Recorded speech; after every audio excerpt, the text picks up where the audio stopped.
मैं देश भर के अभिभावकों को भी कहना चाहता हूं कि एक काम देश के भविष्य के लिए जरूर करिए।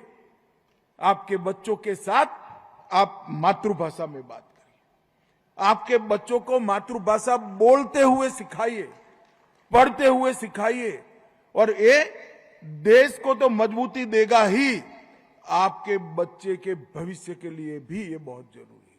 क्योंकि ढेर सारे शिक्षाविद, ढेर सारे मनोवैज्ञानिकों ने ये सिद्ध कर दिया है कि बच्चा अपनी मातृभाषा में सोचता है।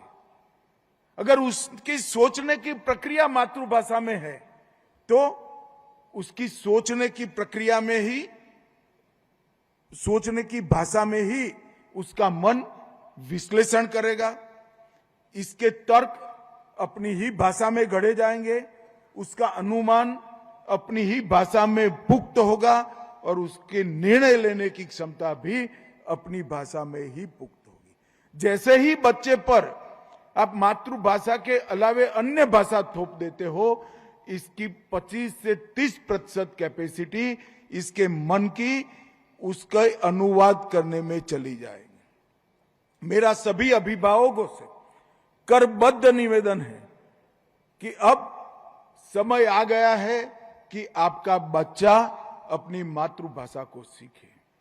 और अगर बच्चा मातृभाषा सीख लेता है, अगर बच्चा मातृभाषा सीख लेता है तो अपने मातृभाषा में पड़े हुए ज्ञान के अगाध भंडार के अंदर गोता लगाने के लिए आप उसको अपने आप एक गोताखोर बना रहे हो। हमारी कहानियां, हमारे गीत, हमारे धर्म ग्रंथ, हमारा तत्व ज्ञान, हमारे उच्च जीवन मूल्यों को गढ़ने वाली कहानियां, ये सब हमारी मातृभाषा में पड़ा है।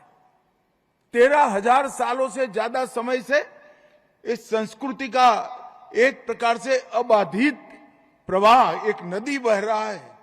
आपके बच्चे को वो नदी से महरूम मत करिए।